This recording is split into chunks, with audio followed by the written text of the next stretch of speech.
നല്ലൊരു dragon fruits ഷേക്കും അതുപോലെ തന്നെ നല്ലൊരു ഡ്രിങ്കും തയ്യാറാക്കിയിട്ട് എടുക്കാം കേട്ടോ. അപ്പോൾ നല്ല കളർഫുള്ളായിട്ടുള്ള ഡ്രിങ്കും ഷേക്കാണ് ഇന്ന് ഞാനിവിടെ തയ്യാറാക്കിയിട്ട് എടുക്കണത്. അപ്പോൾ എല്ലാവർക്കും നമ്മുടെ പുതിയ വീഡിയോയിലേക്ക് വീണ്ടും സ്വാഗതം. പൊതുവേ ഈ ഒരു ഡ്രാഗൺ ഫ്രൂട്ട്സ് എല്ലാവർക്കും അങ്ങോട്ട് ഇഷ്ടപ്പെടാറില്ല. അധികം മധുരമൊന്നും ഇല്ലാത്തൊരു ഫ്രൂട്ട്സ് ആണെന്നൊക്കെയാണ് പറയാറ്.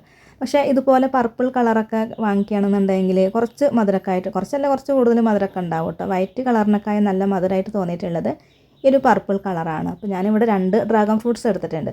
അപ്പോൾ അതിൻ്റെ തൊലിയൊക്കെ ഒന്ന് കട്ട് ചെയ്ത് മാറ്റിയതിന് ശേഷം ഇതൊന്ന് കട്ട് ചെയ്തിട്ട് എടുക്കുകയാണ് കേട്ടോ ചെയ്യണത്. ഞാനെപ്പോൾ ഡ്രാഗൺ ഫ്രൂട്ട്സ് വാങ്ങിക്കുമ്പോഴും ഈ ഒരു കളറാണെന്ന് വിചാരിച്ചിട്ട് വാങ്ങിക്കും. പക്ഷേ വീട്ടിൽ കൊണ്ടുവന്നിട്ട് കട്ട് ചെയ്യുമ്പോൾ വെള്ള കളറാണ് കേട്ടോ കിട്ടാറ്. അപ്പോൾ നിങ്ങൾക്ക് അങ്ങനെ ഒരു അനുഭവം ഉണ്ടെങ്കിൽ പറയണേ.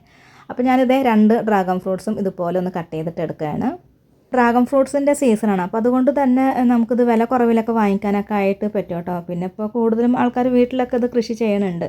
അപ്പോൾ അതുകൊണ്ട് തന്നെ അധികം വില ഒന്നുമില്ല. ഇപ്പോൾ ആദ്യമൊക്കെ ഒരെണ്ണത്തിനൊക്കെ നല്ല വില ഉണ്ട് കേട്ടോ. ഒരെണ്ണത്തിന് തന്നെ 80 രൂപ 100 രൂപ ഒക്കെ ഉണ്ടാവാറുണ്ട്. ഇപ്പോൾ പിന്നെ അത്ര ഒന്നുമില്ല കേട്ടോ. അപ്പോൾ ഞാനിത് 2 ഡ്രാഗൺ ഫ്രൂട്ട്സ് ഒന്ന് കട്ട് ചെയ്തിട്ട് എടുത്തിട്ടുണ്ട്.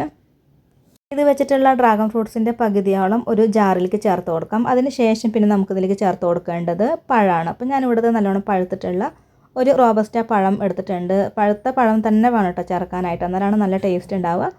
ഇനി ഇതിലേക്ക് ഒരു 1.5 ടേബിൾ സ്പൂൺ അളവിൽ പഞ്ചസാര കൂടെ ചേർക്കാം. ഇതിൻ്റെ അളവ് നിങ്ങളുടെ ഇഷ്ടത്തിനൊക്കെ എടുക്കാവുന്നതാണ്.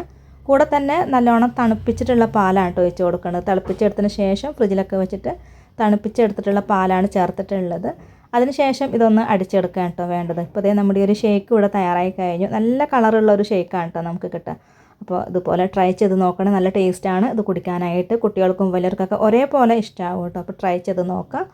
ഇനി നമുക്ക് ഈ ഒരു ഡ്രാഗൺ ഫ്രൂട്ട്സ് വെച്ചിട്ട് നല്ലൊരു ഡ്രിങ്ക് കൂടെ തയ്യാറാക്കിയിട്ട് എടുക്കാം. ഡ്രിങ്ക് ഉണ്ടാക്കിയെടുക്കാനായിട്ട് നേരത്തെ കട്ട് ചെയ്ത് മാറ്റിയിട്ടുണ്ടായിരുന്ന ഡ്രാഗൺ ഫ്രൂട്ട്സ് എടുത്തിട്ടുണ്ട്. ഇതിലേക്ക് 1 ടേബിൾ സ്പൂൺ അളവിൽ പഞ്ചസാര ചേർത്തിട്ട് നന്നായിട്ടൊന്ന് സ്മാഷ് ചെയ്തിട്ട് എടുക്കുക കേട്ടോ ചെയ്യേണ്ടത്. അപ്പോൾ ഇങ്ങനെ ചെയ്യാൻ ബുദ്ധിമുട്ടുണ്ടെങ്കിൽ മിക്സി ജാറിലിട്ടൊന്ന് പൾസ് ചെയ്തിട്ട് എടുത്താൽ മതി. എടുക്കുമ്പോൾ ഒരുപാട് ഇങ്ങനെ അരഞ്ഞു പോവേണ്ട ആവശ്യമില്ല കേട്ടോ. കുറച്ച് തരികളൊക്കെ ആയിട്ട് ഇതുപോലെ ചെറിയ പീസുകളൊക്കെ ആയിട്ട് കിടക്കുന്നതാണ് കേട്ടോ നല്ലത്. ഇനി ഇതിലേക്ക് നമുക്ക് ലെമൺ ജ്യൂസ് ഒഴിച്ച് കൊടുക്കുക. ഞാനിവിടെ പകുതി ലെമൺ എടുത്തിട്ടുണ്ട്. അതിൻ്റെ ജ്യൂസ് മുഴുവനായിട്ടൊന്ന് പിഴിഞ്ഞ് ഒഴിച്ച് കൊടുക്കുക. എന്നിട്ട് പിന്നെ നമുക്കിതിലേക്ക് ചേർക്കേണ്ടത് നല്ല തണുത്ത വെള്ളമാണ് കേട്ടോ. വെള്ളമൊക്കെ ഒഴിച്ച് കൊടുത്തിട്ട് നല്ലോണം മിക്സ് ചെയ്തിട്ട് എടുക്കുമ്പോൾ കുറച്ച് മധുരം കുറഞ്ഞു പോയ പോലെ ഉണ്ടാവും. അപ്പോൾ വീണ്ടും കുറച്ചും കൂടെ പഞ്ചസാരയൊക്കെ ചേർത്തിട്ട് നന്നായിട്ടൊന്ന് മിക്സ് ചെയ്തിട്ട് എടുത്ത് കഴിഞ്ഞാൽ നമ്മുടെ വളരെ ടേസ്റ്റി ആയിട്ടുള്ള ഈ ഒരു ഡ്രാഗൺ ഫ്രൂട്ട്സ് ഡ്രിങ്ക് ഇവിടെ തയ്യാറായി കഴിഞ്ഞു. കുടിക്കുന്ന സമയത്ത് നമുക്ക് തോന്നുക ലെമൺ ജ്യൂസൊക്കെ അങ്ങനെ സബ്ജാ സീഡൊക്കെ ഇട്ടിട്ട് കുടിക്കുമ്പോൾ എങ്ങനെ ഒരു ഫീൽ ഉണ്ടാവുക, ആ ഒരു ഫീലാണ് കേട്ടോ ഈ ഒരു ഡ്രിങ്ക് കുടിക്കുമ്പോൾ നമുക്ക് കിട്ടുക. അപ്പോൾ നല്ല ടേസ്റ്റാണ്. ട്രൈ ചെയ്ത് നോക്കുക കേട്ടോ. ഇന്നത്തെ 2 റെസിപ്പി നിങ്ങൾക്ക് ഇഷ്ടമായിട്ടുണ്ട് എന്ന് കരുതുന്നു. വീഡിയോ കണ്ട് സപ്പോർട്ട് ചെയ്ത എല്ലാവർക്കും ഒരുപാട് നന്ദി. ആദ്യമായിട്ടാണ് ഈ ഒരു ചാനൽ നിങ്ങൾ കാണുന്നതെങ്കിൽ ഒന്ന് സബ്സ്ക്രൈബ് ചെയ്ത് സപ്പോർട്ട് ചെയ്യുക. കൂടെ തന്നെ ബെൽ ഓപ്ഷൻ ക്ലിക്ക് ചെയ്യാൻ മറക്കരുത്. പിന്നെ ലൈക്ക് ചെയ്യുക, കമൻറ്റ് ചെയ്യുക, പിന്നെ ഷെയർ ചെയ്യുക കേട്ടോ. പിന്നെ അടുത്ത നല്ലൊരു റെസിപ്പി വീഡിയോ ആയിട്ട് വീണ്ടും കാണാം.